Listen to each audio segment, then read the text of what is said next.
Hey guys, how you doing? Morning to everybody out there. Excuse me. Well, nothing going on right now. I was hoping I'd get out there and start hitting the field again, but looks like about maybe another week. So, anyway, I wanted to know, how do you guys so far like some of the stories I've been telling you on some of the interactions that I have had and with G and I and some other people that's been out with this.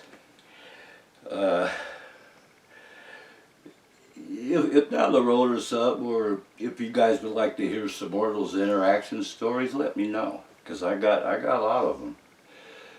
Okay, just let me know.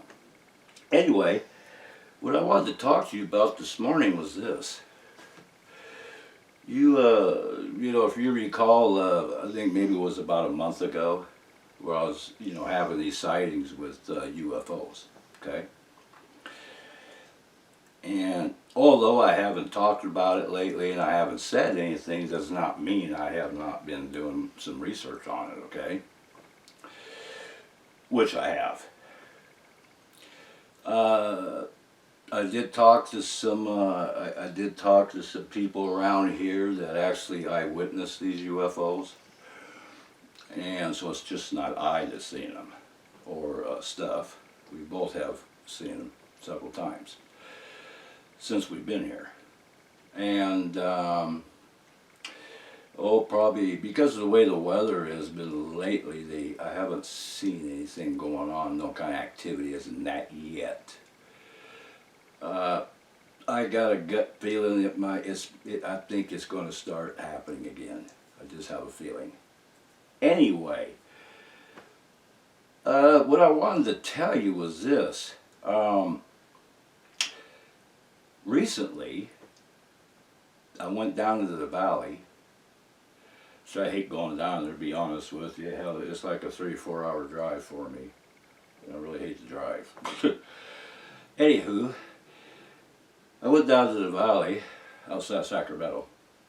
And I went to go pay a visit to one of my really, really good friends, Bill. And I've never mentioned this to anybody before because, just like I said before, there's a lot of things I don't mention, I don't talk about, and for reasons. But on this occasion, I'm going to bring you in on it.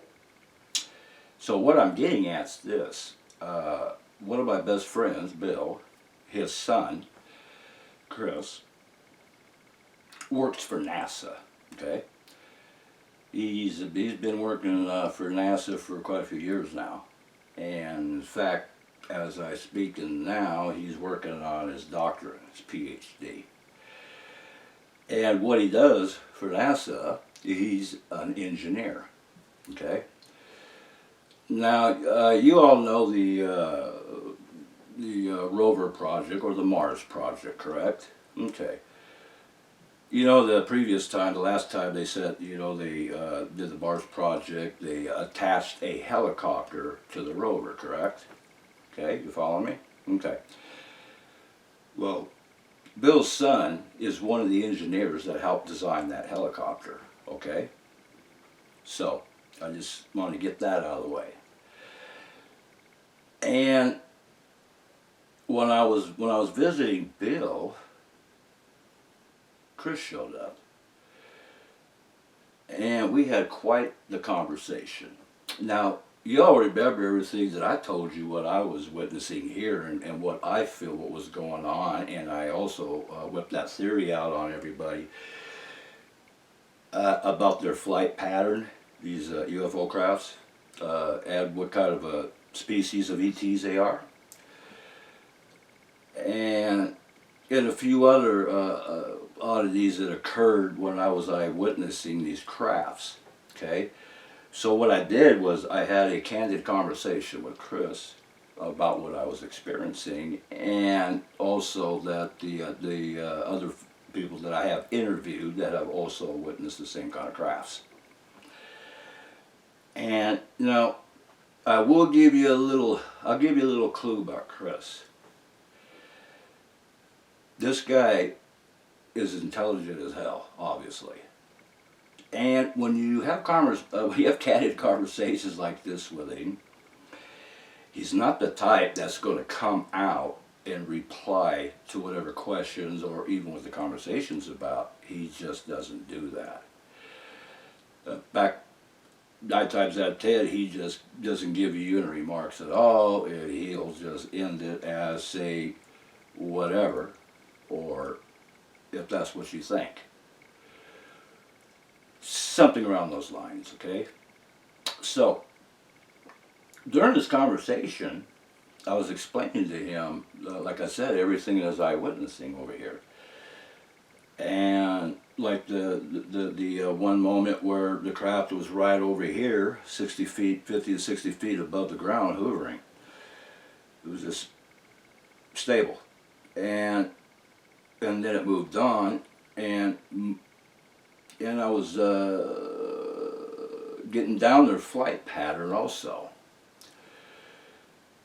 And so during this conversation, I was explaining this to him, and he didn't say a word. He was just listening to me. And then I told him, I says, then I put my theory on him.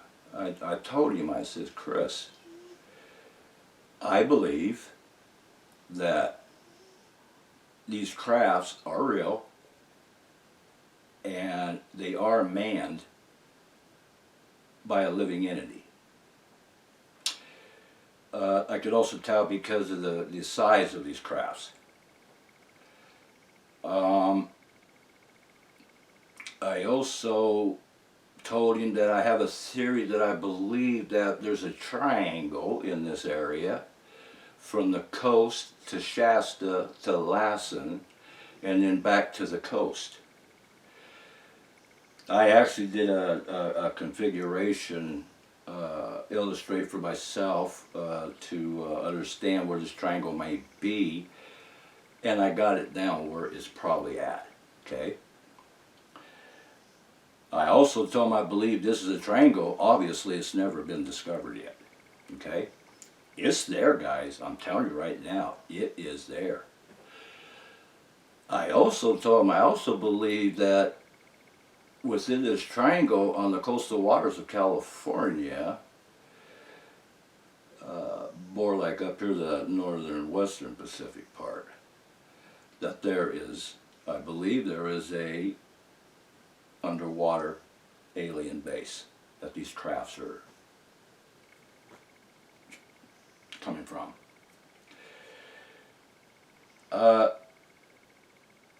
And during this conversation, he just listened. He didn't say a word, like I expected he wouldn't. Then I looked him dead in the eyes, and I said, now, the last time that I saw these crafts, you remember I told you guys, he was over here, and his flight pattern was going in a horizontal manner, very slow, methodically, like he was scanning and maybe studying the area. And I told him when I grabbed my cam, I was out on my front deck, and I was just ready to engage the cam and get a hell of a video on this craft, because I'm telling you, it was so close. As soon as I pulled up my cam, it just went and took off. Went in the flight pattern towards Mount Lassen. Then I got a reply from him. Okay, not really a complete verbal reply, although he did say so verbally. What he will do when he knows that you're on to what you know, I'll just put it this way. When I told him that I raised my cam, I was ready to trigger it to get the video, and when it took off, he looked right at me. And he doesn't really do this, you know what I'm saying? But in this occasion, he looked right at me. And he had this shitty grin on his face. And he said this, "That's because they saw you." That is the clue he gave me. Okay? I know this guy. I've known him since he was a kid. That was a big major clue for me. Remember that sentence that he had told me. That's because they saw you. You see? They saw you. When I did mention, I believe it was the Greys, he didn't deny that, nor did he sidestep the question. When I told my theory about the triangle that I believe is there and the underwater base, that shitty grin stayed on his face until we finished that part of the conversation. And he just smiled, and the last thing he said was, "Possibility." And that was the end of the conversation. Now, that made my day right there, because you see, if you think that NASA does not know that ET does exist, better think twice. They do. Of course they do. But do you think they're really going to let you know? No. That's something I pretty much well understand. They're going to keep that to themselves, and a lot of the stuff they come across is going to be staying to themselves. Me as a researcher, and I've been doing it for years, and I consider myself pretty well educated and pretty wise and pretty well rounded in the kind of researches I do. My methods are proven, my methods do work, they are productive, and it's just ironic how I always come up with all kinds of evidence others can't. But I will tell you this, do I believe in UFOs? Do I believe in ETs? Oh yes, of course I do. You know, it just takes some common sense and some good reasoning. And you have to juggle that big question to yourself. Are we really all alone in this universe? Do you really think that? Seriously, do you really seriously think that we're the only ones? Because if that's what you think, that's arrogance. It's kind of being a narcissist, to be quite honest, because the fact of the matter is that's not true. We're not alone. We're not alone from ET, and we damn sure ain't alone from other cryptid kind of creatures. I know that's a fact. I could say Sasquatch, big reason.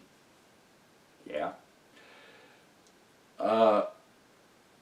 I also believe that somewhere down the line here, I believe that an alien race will, the time will come, they will introduce themselves to us. They will do it. Do I believe that people in the whole world are going into a panic? Only through stupidity and ignorance. Fear. For the ones who really want to know the big question and get the big answer, I think they can handle it. I seriously do. I think we can handle it. After all, it's about time we should know anyway, right? That way, we know we ain't alone. We got company. Anyway, I just wanted to relate that, give you an update on that part of the research that I was doing, okay? So, like I said, just because you don't hear from me on certain things doesn't mean I'm not researching on it. Now, of course, Chris is still doing some, they're doing other things in there and whatever with NASA, so that part, you know, I'm not going to get nothing out of him on that, to tell you the truth, because he ain't going to say shit. Oh, by the way, just to let you know too, he was one of the guys that was picked to take a ride up in space with some other NASA employees. And we talked about that too. He got a kick in the ass out of that. He said that was fun as hell. He wanted to do it again. But he's not an astronaut. He's an engineer. But his aspirations are there, I suspect. And I can't wait till he gets his degree, gets his doctorate. I guess then he's going to be a real bona fide scientist. You got it. Anyway, just wanted to let you guys know that, what was going on that. So there's your update. And like I said, I will definitely be out in the field next week. Okay? Anyway, I'm going to let you guys go. I'm going to go ahead and do something today. Guys, take care. Catch you later. Bye.